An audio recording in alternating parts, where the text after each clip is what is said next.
5월이라고 그랬죠. 비천덕이라는 시인이 쓴 5월이라는 시의 첫 연을 한번 읽어보겠습니다. 실록을 바라다 보면 내가 살아있다는 사실이 참으로 즐겁다. 내 나이를 세어 무엇하리. 나는 지금 5월 속에 있다. 5월에 산다고 하는 것만으로도 즐겁고 행복하다는데 우리들은 다른 사람이 아니잖아요. 우리들도 다 5월에 살고 있잖아요. 이 5월 속 계절의 여왕 5월에 사는 여러분들에게 즐거움과 행복이 넘치는 은혜가 있기를 축원합니다. 오늘은 무엇보다도 어린이 주일이에요. 제가 이 어린이 주일을 맞이해서 여러분들에게 좀 퀴즈를 하나 드리려고 합니다. 퀴즈를 맞히는 분에게는 요거를 드리겠어요. 어린이들한테만 주려고 그랬는데 어린이들이 많이 없어져가지고 어린이들은 이쪽 앞으로 오면 좋겠어요.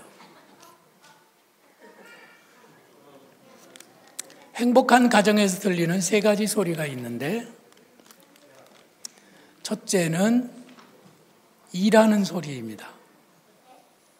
집안에서 일하는 소리, 설거지도 하고 또 빨래도 하고 또 청소기가 뱅뱅뱅뱅 돌아가는 그런 소리가 막 들리면 그런 집이 첫 번째 행복한 집이에요. 또 두 번째는 집안에서 책 읽는 소리가 두런두런 들릴 때 그 집이 행복하다고 그럽니다. 자, 그러면 3번째 퀴즈입니다. 무슨 소리가 들릴 때 행복하다고 얘기했을까요? 누구의 웃음소리?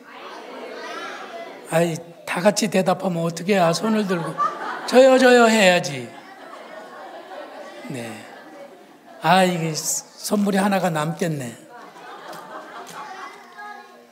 자, 다음에 또 퀴즈가 있어요. 걱정하지 말고 또 퀴즈가 있으니까 잘 들어보세요.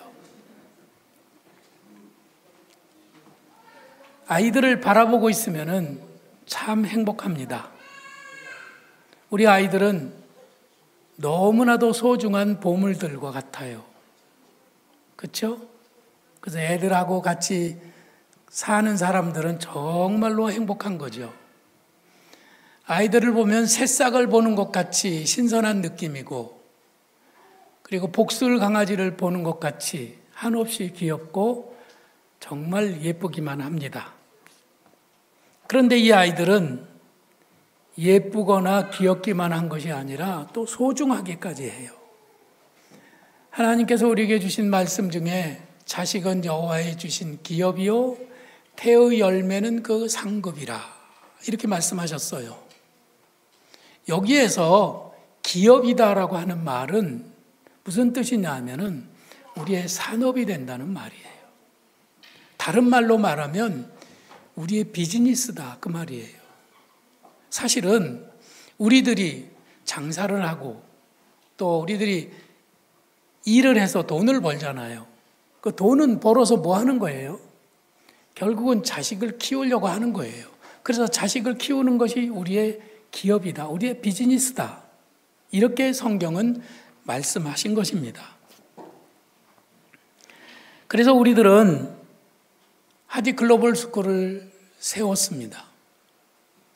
사람들은 우리들을 보고 주제넘다고 말할 수도 있어요. 왜냐하면 학교 가면 아이들 공짜로 애들이 공부할 수 있는데 왜 교회에서까지 학교를 세워가지고 애들을 돈 내고 가르치느냐, 배우게 하느냐 이렇게 말하기도 합니다. 물론 그들의 말이 완전 틀린 건 아니에요. 그러나 우리들은 우리 아이들이 하나님의 말씀 안에서 정말 하나님을 사랑하는 마음을 가지고 건강하고 지혜롭게 잘 자라기를 우리는 바라고 있습니다. 그래서 어렵지만 학교를 세우고 아이들을 키우고 있는 것이 우리들의 꿈이고 또 하나님께서 우리에게 맡겨주신 사명이라고 우리는 믿는 것이죠. 자, 전라도 함안에 가면은 강철보다 단단한 바위에 작은 새 발자국이 찍혀 있는 그런 돌이 있답니다. 얼마나 새 발자국이 무거웠으면 돌에 저런 것이 새겨졌을까 이렇게 생각을 하실지도 모르겠는데 이거를 뭐라고 해요? 화석이라고 해요. 2만 년 내지 2만 5천 년 전에 이 땅이 물렁물렁한 땅이었어요. 아주 몸이 가벼운 새가 날아와서 거기에 발을 디뎠을 때 물렁한 땅이었기 때문에 거기에 새 발자국이 찍힌 거예요. 그런데 어떤 일이 생겨가지고 거기에 시간이 지나면서 큰 바위돌이 그 위에 떨어지고 큰 진흙이 쌓여가지고 그게 높은 압력을 받아서 이게 바위돌이 된 거죠.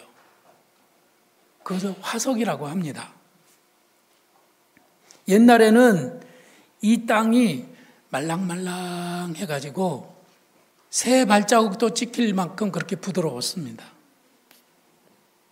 오랜 세월이 흐르는 동안 이것은 돌이 된 거예요. 오늘 우리 교회 2명의 아기들이 영아 세례를 받았습니다. 부모들한테 제가 물어봤어요. 아기들을 왜 세례를 주려고 그러느냐. 좀 늦게 줘도 될 텐데. 근데 이 부모들은 빨리 세례를 받고 싶은 거예요. 왜 그럴까요? 어린 아기들, 갓난 아기들은요, 이 마음이 말랑말랑해요.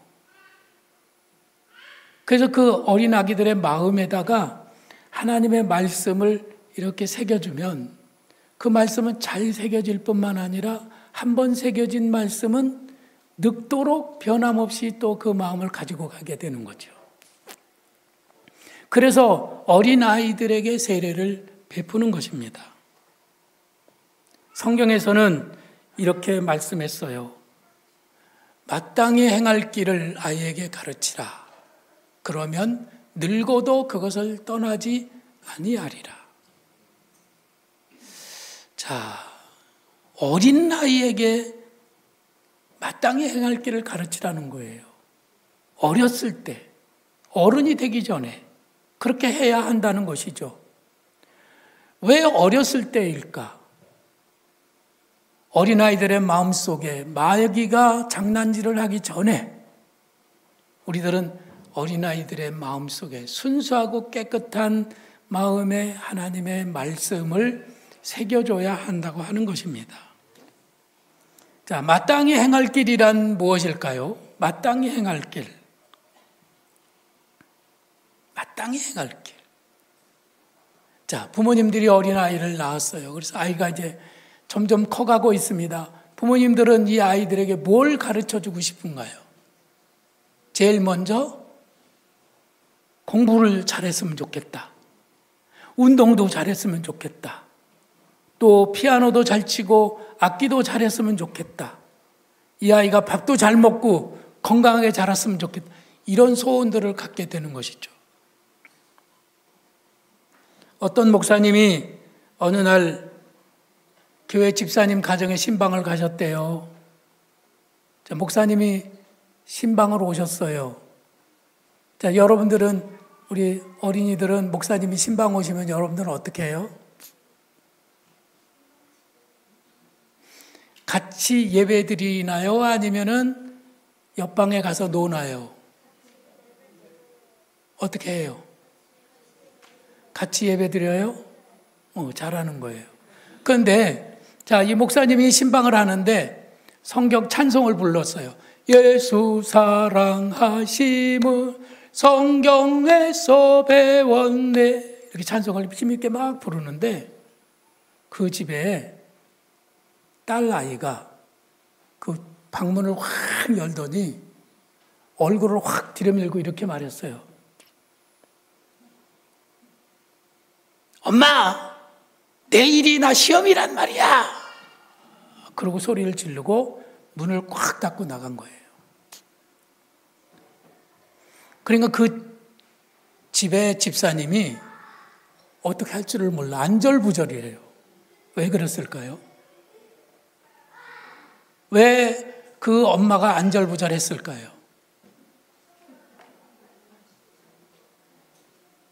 그 집사님이 이렇게 목사님께 말했어요. 목사님,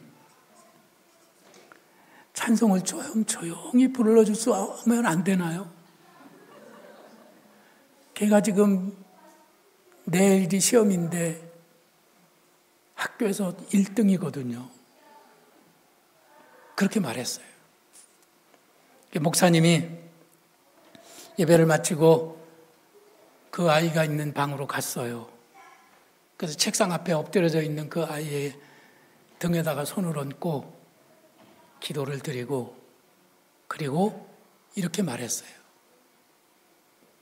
얘야, 이 세상에서 하나님의 말씀을 듣는 것이 참 제일로 소중한 일이야. 그리고 하나님께 예배 드리는 것이야말로 얼마나 중요한 일인지 몰라. 너도 인생을 살다 보면 어려운 일을 겪겠지. 그러면서 교회에 대해서, 말씀에 대해서, 예배에 대해서 그 아이에게 가르쳐 줬어요. 그랬더니 그 아이가 그 말씀을 잘 듣고 이렇게 말했어요.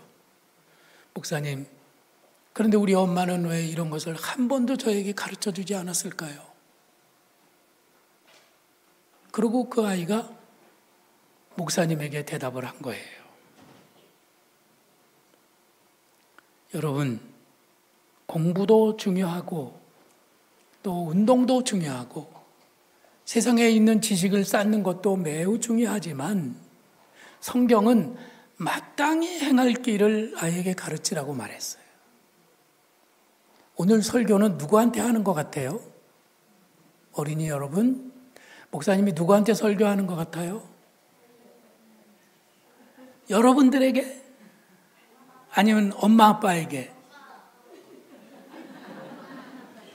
오늘 설교는 엄마 아빠에게 하는 거예요.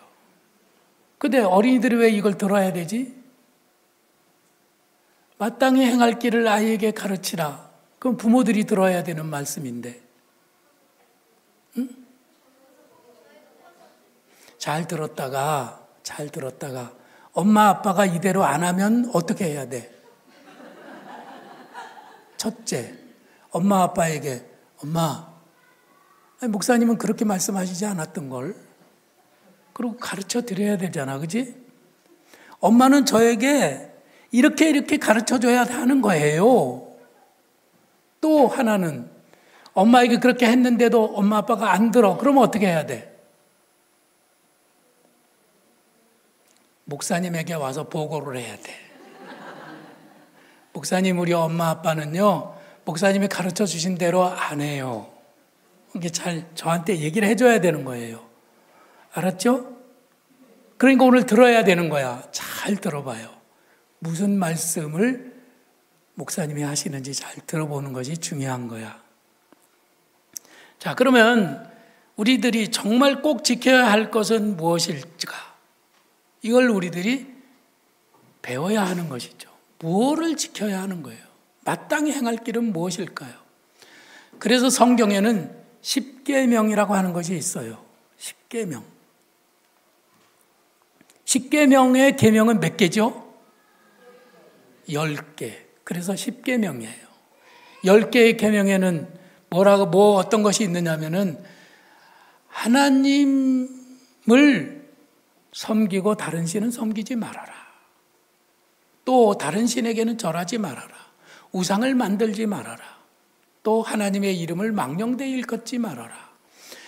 안식일을 기억하여 거룩하게 지켜라.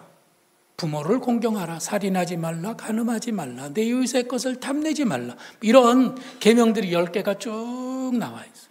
굉장히 중요한 말씀이에요. 근데 이스라엘 사람들은 그 10개의 계명으로도 부족할 것 같아서 계명을 더 많이 만들었어요. 더 잘 하나님을 섬기기 위해서. 그래서 613개의 할라카를 만들어가지고 그거를 다 지키기 위해서 열심히 노력한 거야. 근데 어떤 청년이 이 모든 것을 지키려다 보니까 이 중에서 어떤 것이 제일 중요할까? 그걸 고민하게 됐어요. 자, 혹시 어린이들 중에 예수님이 말씀하신 것 중에서 세상에서 제일 중요하다고 생각하는 거 한마디 말해봐요.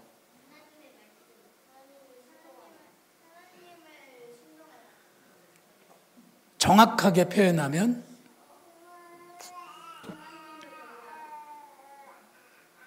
아직도 정답이 없어요. 아직까지.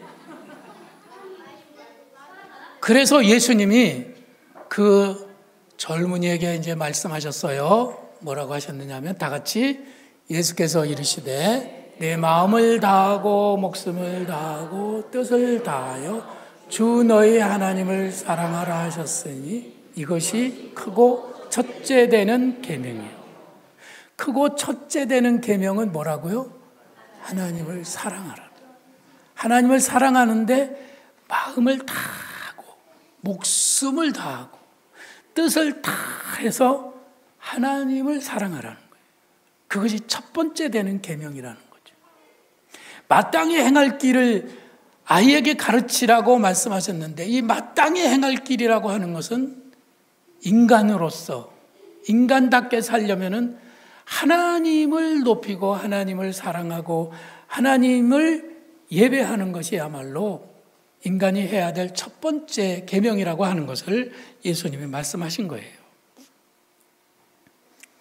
자, 내가 이제 이야기를 하나 들려드릴게요. 이거 어린이들도 들으면 좋아요. 잘 들어봐요. 누구 얘기인지 한번 들어봐요. 어느 집에 너무 가난해. 11살짜리 아들이 있었는데 그 아들은 초등학교를 다 다니지 못했어요. 왜냐하면 돈이 없어서. 초등학교 4학년까지만 다니고 말았어요. 그리고 집안일을 도왔어요. 엄마 일도 돕고 아빠 일도 돕고 집안일을 도우면서 살았어요. 그런데 어느 날 어머니가 몸에 병이 들어서 일찍 자리에 누우셨어요. 그 어머니 이제 세상을 떠날 날이 곧 가까웠어요. 어머니는 아들을 놔두고 갈 생각을 하니까 마음이 아팠어요.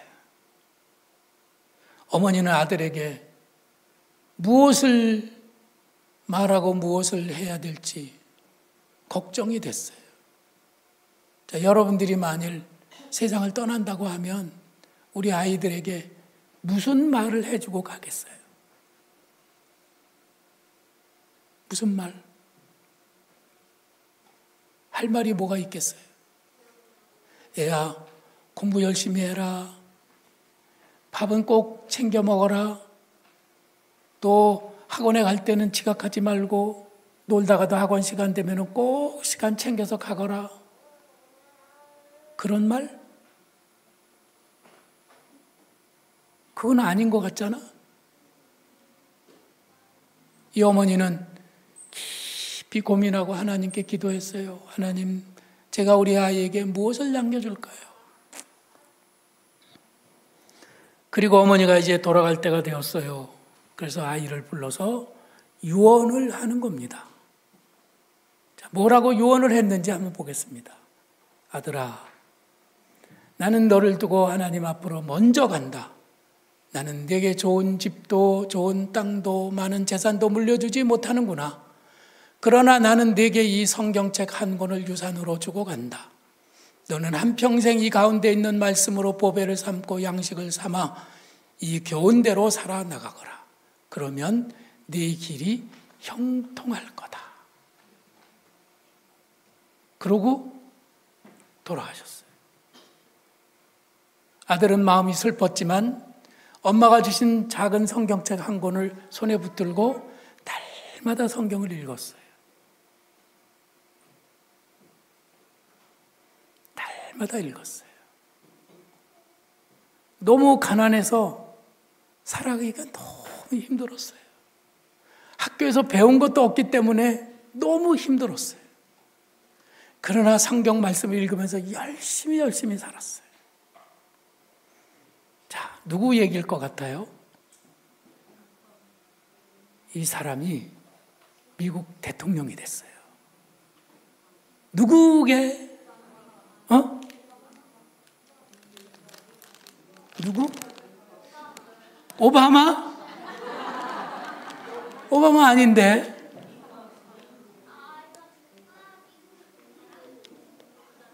미국 대통령이 돼가지고, 자, 그러면 하나만 더 힌트를 주죠. 응? 링컨? 자, 두 분이 맞았어요.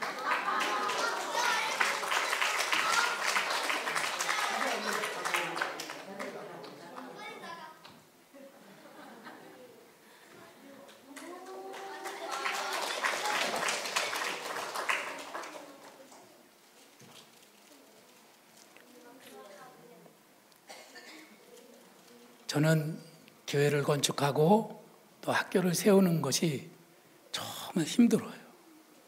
자, 일은 정말 어려운 일이로구나. 저를 도우시는 분이 이렇게 많이 계시는데도, 또 함께 기도해 주시는 분이 있는데도 이 일은 쉽지 않은 일이로구나. 그런데 링컨은 대통령이 돼가지고 남쪽에 있는 수백만 수천만의 노예들을 해방시켜서 그들이 하나님의 말씀대로 자유를 얻으며 살기를 꿈꿨습니다. 근데 나라 절반이 반대하는 거예요. 그래서 그들과 싸워야만 하는 거예요. 전쟁을 하는데 매일 수백 명, 수천 명의 젊은이들이 전쟁터에서 죽어가는 거예요.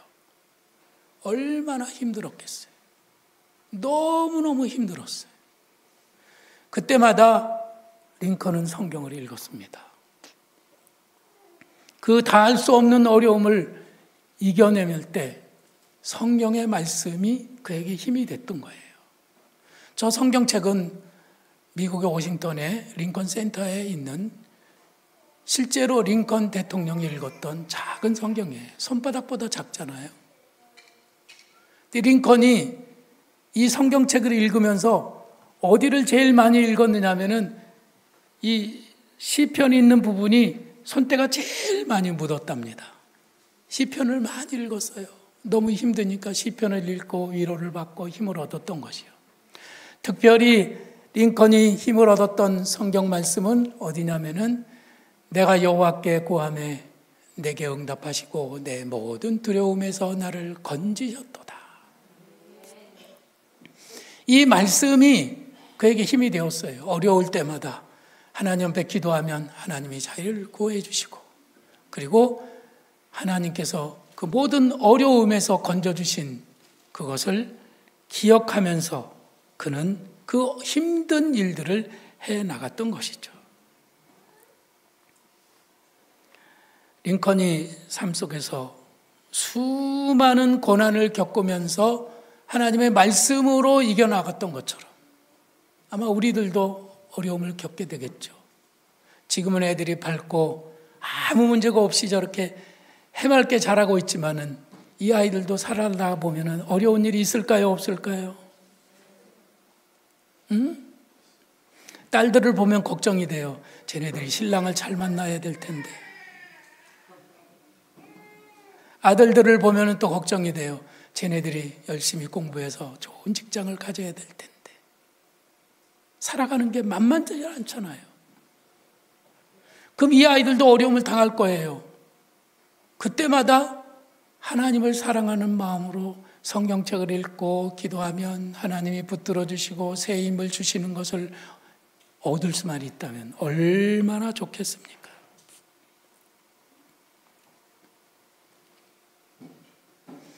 미국 대통령 오바마가 링컨 대통령이 사용하던 그 작은 성경 위에다가 손을 얹고 대통령 취임식을 하면서 선서를 하는 겁니다. 왜 하나님의 말씀인 성경, 그것도 링컨이 사용하던 성경에 왜 손을 얹었을까요? 그것은 자기의 삶 속에서도 어려움이 닥치면 링컨처럼 하나님의 말씀으로 그 어려움을 이기겠다고 하는 다짐이 거기에 들어있지 않겠습니까? 우리는 모두가 어려운 일을 만나게 됩니다. 그럴 때는 하나님께서 나를 사랑하신다는 것을 꼭 기억해야 합니다. 하나님이 나를 사랑하시기 때문에 내가 하나님 앞에 기도하면 하나님은 나를 불쌍히 여기셔서 이 어려움에서 나를 건져주실 것이라고 하는 그 믿음을 우리가 꼭 가져야 되는 거예요. 근데 하나님이 나를 사랑하신다는 증거가 어디 있나요? 어린이들에게 또 물어봐요. 하나님이 어린이들을 사랑하실까? 응? 하나님이 나를 사랑하신다는 증거가 어디 있어요? 증거. 성경책에? 성경에 써 있네. 근데 성경에 써 있지만 그보다 더 분명한 증거가 있어요.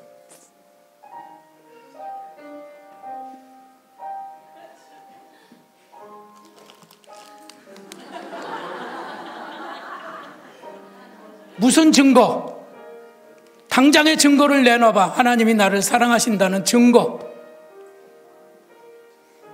시온이? 손든 거야? 아니었어?